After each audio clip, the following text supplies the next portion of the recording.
Hey guys, it's Sean. The lighting conditions are not ideal right now and the road is a little bit bumpy. I'm on my way to work. If you work the graveyard shift, you can actually put the phone down and just listen to the content. There's nothing I'm going to show on the screen that is worth looking at unless you want to see my mug. Today's topic of the day is whether or not it's a good idea to have a patrol officer serve a dual purpose as a supervisor. I'm going to tell you today that's a horrible idea. But let's talk about what this entails. Many private security companies, in order to reduce costs, they have their patrol officers serve as a supervisor. So basically you have maybe 10 or 20 accounts, patrol accounts in a route, and along this route you have standing guard accounts. So you have accounts where there's actually a security officer patrolling, usually on foot, maybe bicycle, golf cart. The company wants you to make sure that they're doing their job, they're not asleep. Very, very common. The company believes that they're going to save cost by having this patrol officer patrol the regular route and then also serve as a supervisor. Well, let me tell you this. Just because you are a supervisor for a company, you have the title, that does not mean you are a leader. A leader is somebody who's able to empower others in an organization. They're able to make change, make positive change. They make strong decisions that have a long-lasting effect in the company.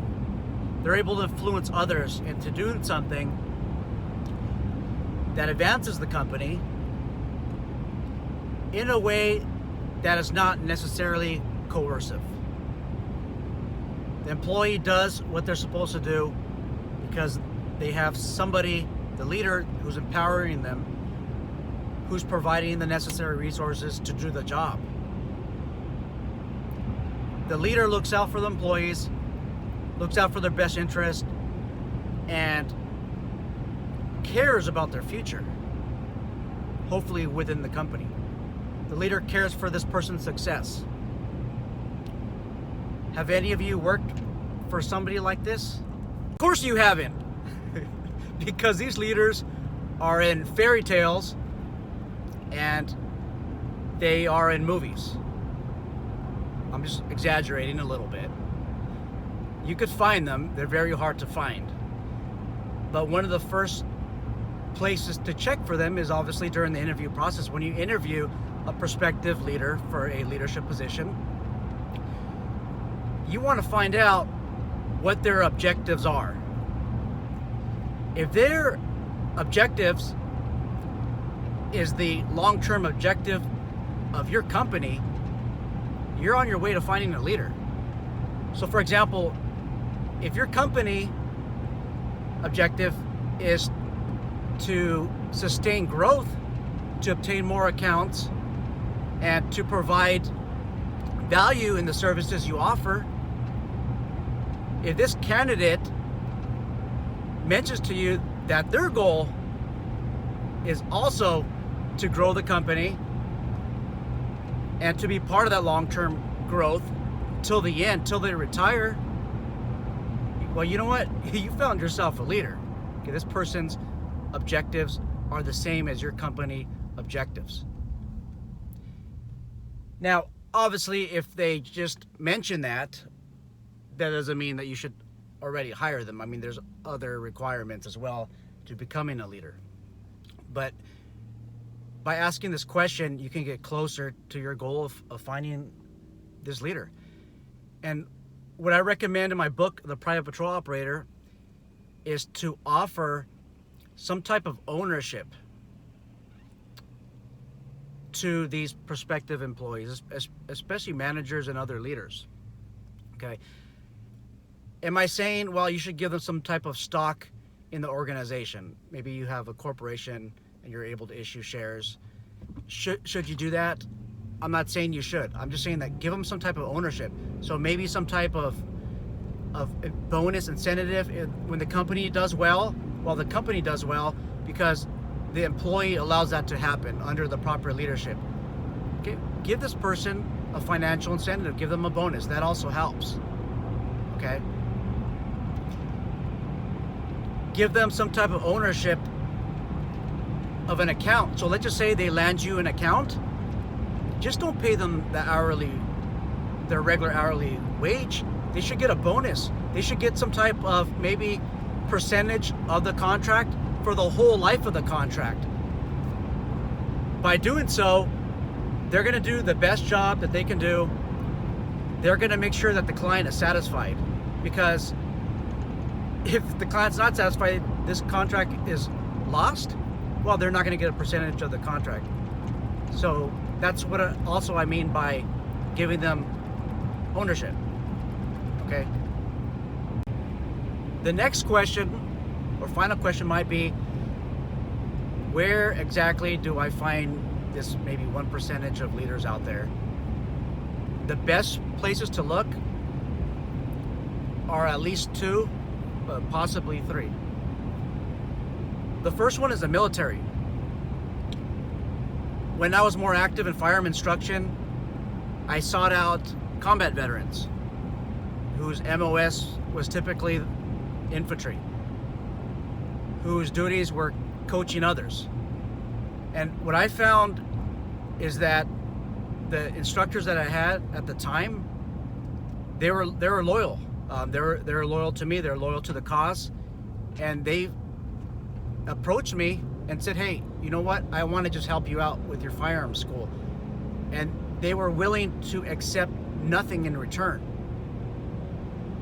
I've had those instructors before, and they exist. You know, they saw war, and they want to help others better protect themselves so that they don't have to see the same tragedies that they've seen overseas. And I highly value my firearms team. In fact, when I'm doing good, they're doing good. There was a point in time where I would just cut all of the profits with them. So let's just say if I got $1,000 for the day, well, everybody gets divided into $333 and some cents. Okay, and that's including me. We all share the same. And that's what I mean by giving them ownership. They're expecting nothing. They've told me, hey, you know what, I'll help you out. Nothing. If I ask them at any moment in time on their day off, hey, look, I don't have a lot of money to pay you. Can you just help me out for the day? I can't give you anything in return. Well, they would do that for me. And in return, I would return them a favor in the future as well. That's how strong and tight my firearms staff is. Okay? So you go to military, you don't go to military. You seek out these leaders in the military. They want to do the right thing. After military, there's law enforcement. Okay, in law enforcement, especially in the police academy, it's almost brainwashed into them to become a leader, to do the right thing, to take initiative. And you can find these law enforcement officers when they retire. Sometimes they end up losing their job on unfavorable terms, but they're still salvageable. You want to use them as well, as long as they meet the requirements and they pass your background check. Okay. You have also private security professionals that demonstrated leadership ability. Maybe they were promoted very fast when you compare them to others, and they provide a great interview for you. They provide great references as well. It might be that they're leaving the company, number one, to wages. That's the number one thing that's the number one reason why private security leave companies is wages. Okay, that's one of the main reasons. Maybe they're leaving the company because they want to get paid a little bit more. But another reason that private security professionals leave their company, other than money, is the supervisors.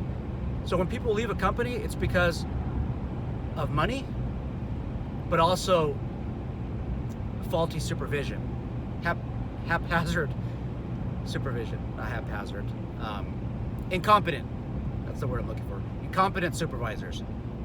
Okay, supervisors that do not seek in their best interest of their employees, they're gonna leave. You can even get a security position where it pays double the amount of police officers, but you have supervision that is incompetent, that is not trustworthy. They will leave that company for another company that pays half. Okay, I seen it happen all the time. Hope this video helps. If you are a private security leader, like, subscribe. If you have any comments, maybe some suggestions on how to find great leaders in the industry, let me know. You all be safe.